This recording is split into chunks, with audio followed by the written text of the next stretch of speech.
Hi. Hi. It's two questions, but you only did 5 episodes of Dragon Ball. I didn't even know I did that many. Honestly, I mean, this is a distant memory. Did I do 5? Yes. Oh, okay. Well, I did 5 episodes. Do you remember Perfect Blue? Oh, Perfect Blue. Rumi. To me, the Selena story. Very much set in Japan, but very much that psycho, Alfred Hitchcock sort of crazy, thriller. What was your favorite part about being Rumi?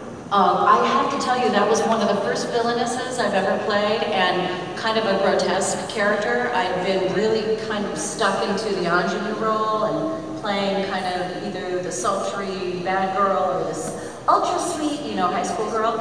And I wanted to read for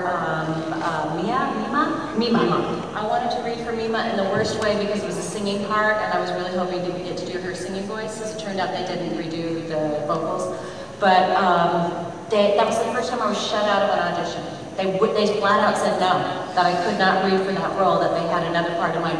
I was pre-cast for it, but I still had to audition, and I didn't know that I was kind of pre-cast. So when they said, you have to read the little plump, mean woman, I'm like, what? I've never played anybody like this. But the second I saw her, I got that she was messed up and complicated, and actors love that stuff. Like, the more deep and intricate and screwed up a character is, the more you want to get into it. It's just the best. So the producers wanted us to know the entire film before we started recording, so I actually got a copy of it and went home and watched it with, a bowl of popcorn. I just couldn't stop watching it. Incredible story. That was supposed to be a live-action film. Originally, I read later that the director's vision was live-action, but they didn't have the budget for it, so they deferred to animation. I thought it was a great idea. Would have probably turned out to be a hentai. Possibly.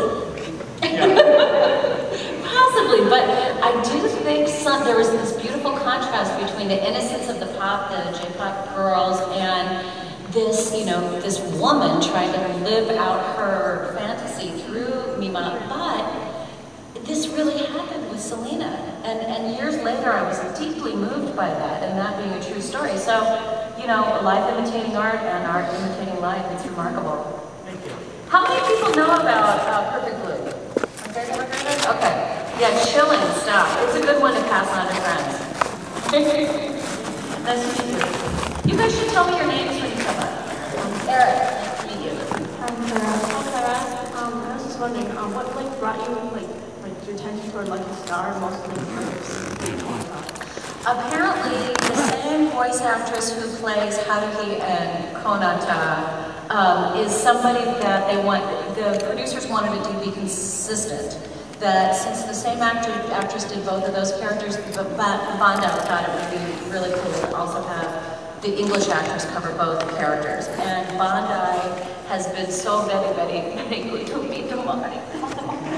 It's been so good to me over the years. Probably the most loyal company I've worked for. Remarkable. And the fact that they even thought of me for these 2 very popular shows was like, I got a little verklempt.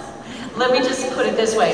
Those of you that have Japanese friends and family, or who are Japanese and will understand this, are generally not big, huggy, touchy people. And I have several Japanese friends, couples that have been married for years and have maybe told each other they love each other once, and maybe, kissed in public once, but they would never let that happen again. And I come from that super touchy, huggy, lovey actor community in Hollywood. So when Bandai told me that I was cast I did Konata first, I believe, I'm pretty sure I did. And then I was going to be able to do Haruhi. I ran up and jumped in the arms of my producers and completely made me blush. And they all turned red. And I was running around the studio, hugging and kissing them, and they were like, go work, crazy lady. So it was a huge honor. I was just blown away. But I loved that they trusted me with that. And sometimes I take heat on the internet for it, and it's, you know, it's painful because I get alerts about my reviews and stuff, and I shouldn't. My family and agents and friends tell me, you know, don't read that stuff. But I wish people understood that you don't have to be a teenager to play a teenager. You don't have to be a 50-year-old, you know, you can be a person in your 20s to play a 50-year-old person, or vice versa. We're vocal chameleons. So to be able to still be playing, you know, high energy, high-powered, leading teenage characters is just a huge honor. And I got to meet June Foray, who is like one of the old-timers in the old Hanna-Barbera American animation. Got Fractured Fairy Tales, Judy Jetson, all that stuff. And she was playing a teenager into her like late 60s. It's pretty amazing. So is Mel Blanc. I mean, you know, so I would like to think I'm carrying a legacy of animation credits that will be able to traverse age and time, and I can continue to do all these rockin' characters. You know, that's my creative fix that I strive to do the very best I can in everything I do, or I don't want to do it. I'm going to do the best job I can, or I'm not involved. But yeah. Did I answer your question? Yeah. Could you say something to Konata's voice too? Konata's really like to be here, but yeah, I got a game marathon going on in the gaming room, and you know, unless you got something free for me, now I'm gonna just relax.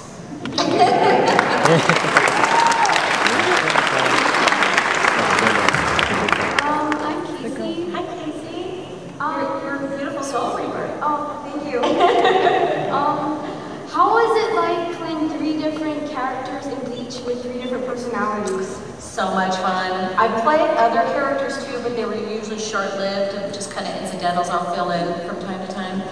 But this is interesting. Originally, apparently, this had me in mind for Rukia, but they decided that I would be able to, I was versatile enough to play a few other characters, so they switched me out for, under the advice of the studio that I was working for, which I was very happy about when I found this out, but they thought it would be better to have me play a variety of roles, and while I was directing, I could also jump in the booth and cover if there was ever a cancellation in the session, which is also a big advantage to being a director and a voice person, that you can be filling in or picking up incidental characters, and it kind of helps conserve on the budget, and our production companies really appreciate that.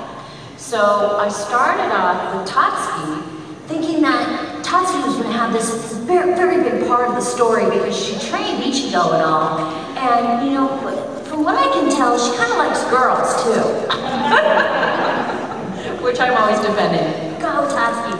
But then later on I found out about Honolulu. She was just so freaking so she was just this little one, and nobody, I would always, people would hear that voice when they'd come into voice and say, who is that? Who's playing that? And I'd say, I don't know, who do you think? Guess, who do you think that is?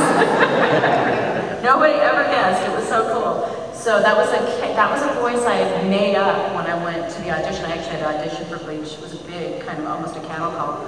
And I just kind of came up with it on the fly. In fact, I think it was my birthday. Oh, by the way, today's my fake birthday. On Wikipedia, they say today's my birthday, and it's not. It's not even freaking close.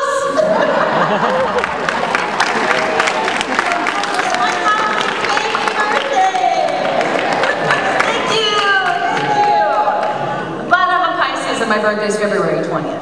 But don't believe Wikipedia. I have Pisces in the house. How many? Oh, sweet. See? Oh, brilliant. I love it. Exactly. I've directed Alice in Wonderland many times on stage, so I appreciate the birthday wish. But that was the progression. But when I saw Yoruichi, which came up much later into the end of season 1, we started looking at the new characters for season 2. And I took one look at her design and just went, this is so cool, because I had been directing the male version as the kitty cat.